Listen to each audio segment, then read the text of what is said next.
Hello বন্ধুরা, আমাদের SDTV চ্যানেলে আপনাদের স্বাগতম।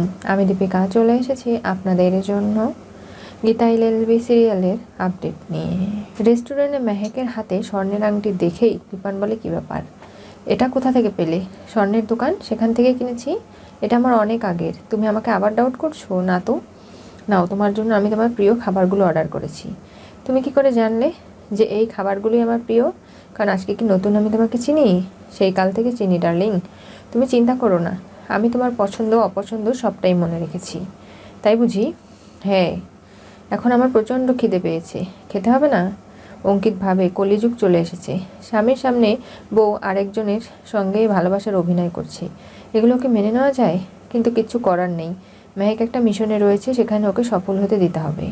অঙ্কিত দূরে সরে যায়, যাওয়ার আগে বলে, স্যার এটা আপনার অর্ডার, এটা আপনার। জানি তো, যাও না এখান থেকে। অঙ্কিত দূরে দাঁড়িয়ে আছে, অনেক জোরে জোরে খাবারগুলো খাচ্ছে মেহেক। সেটা দেখে খানিকটা অবাক হয়ে যায় কৃপান। বলে, কি রাক্ষসী নাকি বক রাক্ষসী? কে খাবার খাচ্ছে এত তাড়াতাড়ি আর এতগুলো খাবার খেয়ে নিল? আমার তো সব গুলিয়ে যাচ্ছে। এগুলো ভেবে কৃপান খানিকটা চমকে যায়। তখন ইশারায় কথা বলতে শুরু করে কৃপানকে ধাপ্পু দিয়ে মেহেক এবং অঙ্কিত। কৃপান বলে, তোমার চোখে কি হলো? না, চোখে কি একটা যেন পড়েছে। তখনই হঠাৎ করে অগ্নিজিৎ মুখার্জি ফোন করে। ফোনটা আবার কে করলো বুঝতে পারছি না। রিসিভ করলে ওপাশ থেকে অগ্নিজিৎ মুখার্জি বলে, কী ব্যাপার, তুই ঠিক আছিস তো মা? খাবার খাচ্ছিস কোথায়? আমি রেস্টুরেন্টে। সেখানে কি করছিস? তোমার জামাইয়ের সঙ্গেই খাবার খাচ্ছি। ও তাই বুঝি? অঙ্কিতকে ফোনটা দে, ওর সঙ্গে আমি একটু কথা বলি। কে ফোন করেছে? তোমার বাবা, দাও আমি কথা বলি। এই বলে কৃপান ফোনটা নেয়। অঙ্কিত, কেমন আছো তুমি? কে? আমি তো অঙ্কিত নই, আমি কৃপান। আপনি কি বলতে চাইছেন? আপনি কে বলুন তো? তখনই কেস পুরো জন্ডিস হয়ে যায়। অগ্নিজিৎ মুখার্জি সামলাতে না পেরে বলে যে, আমি শুনতে পাচ্ছি না, এই বলে ফোনটা কেটে দেয়। কি হয়েছে বাবা? কি আবার? দেখো না, আমি অঙ্কিত ভেবে কথা বলতে গিয়েছিলাম, সেখানে দেখি কৃপান। কি? হ্যাঁ, আমার মেয়ের খোঁজ নিতে গিয়েছিলাম, ভাবছিলাম ও খেয়েছে কিনা, খোঁজ নেই। কিন্তু সেখানে দেখলাম যে মেহেক কৃপানের সঙ্গে বসে খাবার খাচ্ছে। এটা তো হতে পারে না। কি ব্যাপার, আমি তো বুঝতে পারছি না। ওদিকে কৃপান খানিকটা চমকে যায়। এরপরে সে তার খাবারটা খেতে শুরু করে, মেহেককে ফোনটা দিয়ে দেয়। অঙ্কিত মেহেককে ইশারায় তার কাছে যেতে বলে। আর তখনই হঠাৎ করেই কৃপানের খারাপ লাগে। বলে যে, কি ব্যাপার মেহেক, তুমি এত তাড়াতাড়ি খাবার খাচ্ছ? হ্যাঁ, তুমিও খেয়ে নাও না। আর হঠাৎ করেই ভজন মিত্তির ফোন করে, বলে, কি ব্যাপার, সব কিছু ঠিক আছে তো? হ্যাঁ, আমি ভেবেছিলাম যে ওখানে মেহেক একলা নেই, এখানে ও একলা আছে। আমার জন্য খাবার অর্ডার করেছে, নিয়ে বসেছিল, আমরা একসঙ্গে খাচ্ছি। আর আমি আজকে বাড়িতে গিয়ে আপনার কী অবস্থা করি শুধু দেখুন না।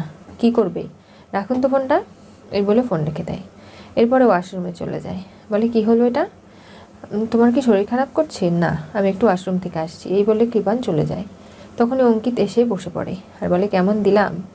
তোমার ওই কৃপুর খাবারে জোলাপ মিশিয়ে দিয়েছি, এখন বুঝুক। শুধু বাথরুম যাবে আর আসবে, যাবে আর আসবে 10 মিনিটের মধ্যে। এমন কাজ করে দিয়েছি। তুমি চিন্তা করো না, খাবারটা খেয়ে নাও, আমি তো তোমার জন্য এগুলো খাবার অর্ডার করেছি। কই, তোমার দেওয়া খাবারগুলো তো আমি এখন পর্যন্ত খাইনি, তোমার সঙ্গে একসঙ্গে খাবো বলে। মেহেক অঙ্কিতকে খাইয়ে দেয়, অঙ্কিত মেহেককে। তখনই আবারও কৃপান চলে আসে। মেহেক বলে, কি হলো? একটা দুটো কথা না বলতে আবার ওয়াশরুমে চলে যায়। গীতা এদিকে চিন্তা করছে, বলছে, বাবা আপনি কেন ফোন করেছেন বলুন তো? আপনাকে নিষেধ করেছি তো, সমস্ত কিছু ঘেটে যেত। এখন কি হবে বলুন তো?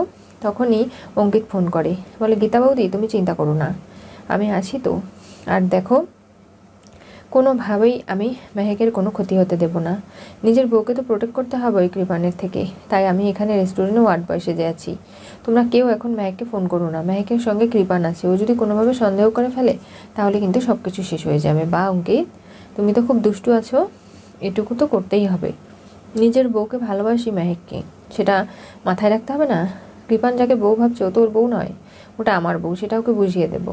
আপনি চিন্তা করবেন না, আমি জানি যে তুমি মেহেককে খুব ভালো রাখবে, ওকে প্রোটেক্ট করার ক্ষমতাও তোমার আছে, বলে ফোন রেখে দেয়।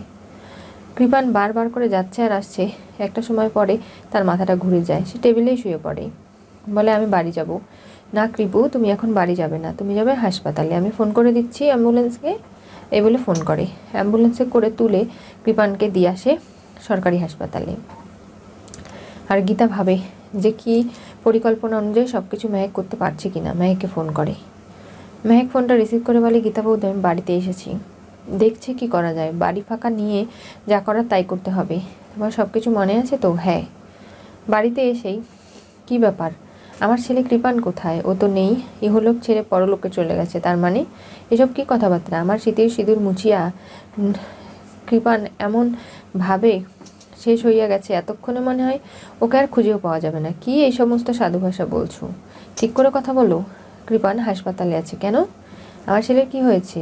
যেটা পায় সেটাই খায়, মনে হচ্ছে বকরাক্ষসের গোষ্ঠী। এই, আমার ছেলের যদি কিছু হয় না, আমি তোমাকে ছাড়বো না। কি হয়েছে বলো। কৃপানের ফুড পয়জন হয়েছে।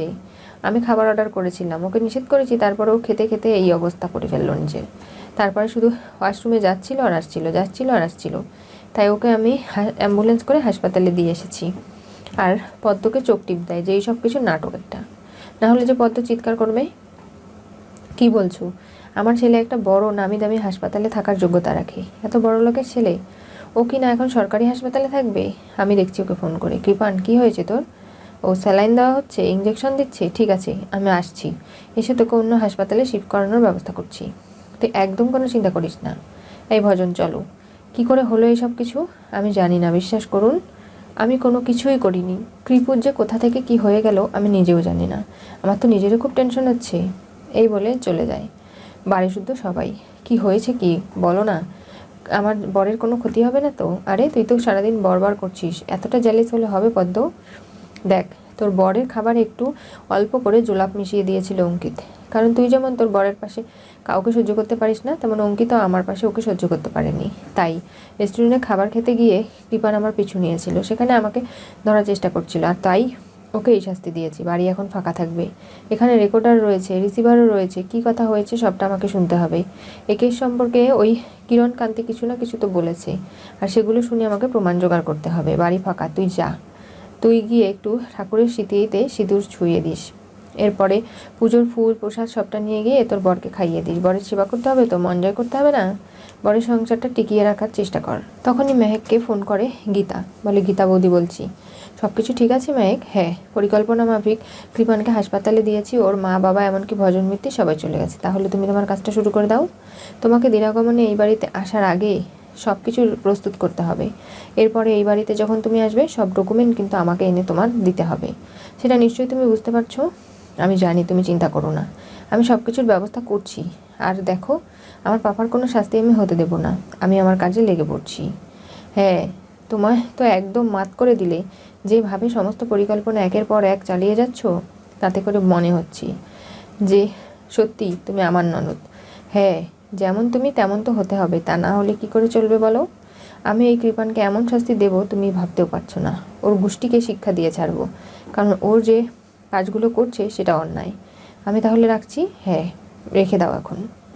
অগ্নিজিৎ মুখার্জির বাড়িতে চলে আসে ধীমান সেন। সে এসে অগ্নিজিৎ মুখার্জিকে না পেয়ে গীতার সঙ্গে কথা বলে, আর সেখানে গিনিও গীতাকে বলে যে ওনার কথা শুনলেই তোর মঙ্গল। না, আমার মঙ্গল নয়, মঙ্গলটা হচ্ছে তোর। তোর লাভ হবে সেটা আমি খুব ভালো করে বুঝতে পারছি। দেখো গীতা, এই অগ্নিজিৎ মুখার্জির প্রত্যেকটা পরিবারের সদস্যের দায়িত্ব আমার। এমনকি এই পরিবারের কোনো ক্ষতি আমি করব না। তুমি এই কেসটা থেকে সরে দাঁড়াও। আমি বললাম তো, আমি ঠিকা নিয়ে বসে আছি আইনের, যেখান থেকে আমি এক পাও পিছু হটতে পারবো না। আর আমার শ্বশুরমশাইকে আমি তো নির্দোষ প্রমাণ করেই ছাড়বো। কোনোভাবে আপনারা যত চালাকি করুন, কিছুই করতে পারবেন না। আর দিদি, তোকে বলেছি না, বাইরের লোককে এরকম করে বাড়িতে ঢোকাবি না। আমার শ্বশুরমশাই থাকলে দারোয়ান ডেকে ওনাকে ঘাট ধাক্কা দিয়ে বাড়ি থেকে তাড়িয়ে দিত, কিন্তু আমি সেটা করলাম না। আপনি বেরিয়ে যান বলছি। দেখো গীতা, এর ফল কিন্তু ভালো হবে না। তুমি জানো না আমি কি করতে পারি, সেগুলো পরে দেখা যাবে। আর কয়েকটা ঘন্টা মাত্র, এরপরে প্রমাণ হাতে এসে গেলে দেখুন না আমি কি করি। গীতার সঙ্গে নতুন চ্যালেঞ্জে ধীমান সেন হেরে যেতে চলেছে, আর নানাভাবে ধীমান সেন কোনোভাবে নিজের জায়গাটা ছাড়বে না। আর এই সমস্ত কিছু নিয়েই ঝামেলা। গিনিকে বারবার করে সাবধান করা সত্ত্বেও গীতার দিকে নানাভাবে বিপদ দিয়ে দিচ্ছে। কি হতে চলেছে গীতা এলএলবি সিরিয়ালের পরবর্তী টুইস্টে? কৃপানকে খাবারে পয়জন খাইয়ে মেহেক হাসপাতালে পাঠালো। বাড়ি ফাঁকা পেয়ে প্রমাণ খুঁজলো। আজকে মেহেক যেভাবে বুদ্ধি করে গীতার পরিকল্পনা অনুযায়ী কৃপানকে হাসপাতালে পাঠিয়েছে, আর একমাত্র ছেলে বলে কথা, কিরণকান্তি এবং তার বউ তো বাড়িতে থাকতেই পারল না, এমনকি ভজনও নয়। তাই এখন মেহেকের একটাই কাজ, সমস্ত কিছুর ঊর্ধ্বে গিয়ে বাড়ি লক করে সব কাগজপত্র খোঁজা। কোনোভাবেই মেহেক তার পাপার কোনো ক্ষতি হতে দেবে না। অগ্নিজিৎ মুখার্জিকে থ্রেট করে বসে গীতা যে আপনি কখনো আর আপনার মেয়েকে ফোন করবেন না। ও কেমন আছে, কি করছে, ওর পরিকল্পনা অনুযায়ী এও গেবে। আপনার জন্য কিন্তু সব কিছু ভুন্ডুল হয়ে যায়। একটুর জন্য কেস কেচে যেতে পারতো, সেগুলো তো হলো না। তাই বলছি আর ফোন করবেন না, ঠিক আছে? তুমি তাহলে পরে শুনে নিও, কি হলো না হলো আমাকে জানিও। কি ব্যাপার জেঠু, তোমার তো মেয়ে মানুষের মতো কোনো কিছু শোনার প্রতি এতটা ঝোঁক কেন, আগ্রহ? এগুলো তো ভালো নয়। কি বললি? হ্যাঁ, অঙ্কিত খাবারে জোলাপ মিশিয়ে দিয়েছে কৃপানের, তাই ও বাথরুম যাচ্ছে আর আসছে, যাচ্ছে আর আসছে। এরপরে শরীর দুর্বল হয়ে গেছে, ওকে হাসপাতালে নিয়ে যাওয়া হয়েছে। আর এই সুযোগে কাজে লাগিয়ে মোক্ষম অস্ত্রটা এবার খুঁজে বের করবে মেহেক। এরপরে কি ঘটবে জানতে চোখ রাখতে হবে আমাদের চ্যানেলে। পাশে থাকা বেল আইকনটি অবশ্যই করে ক্লিক করুন।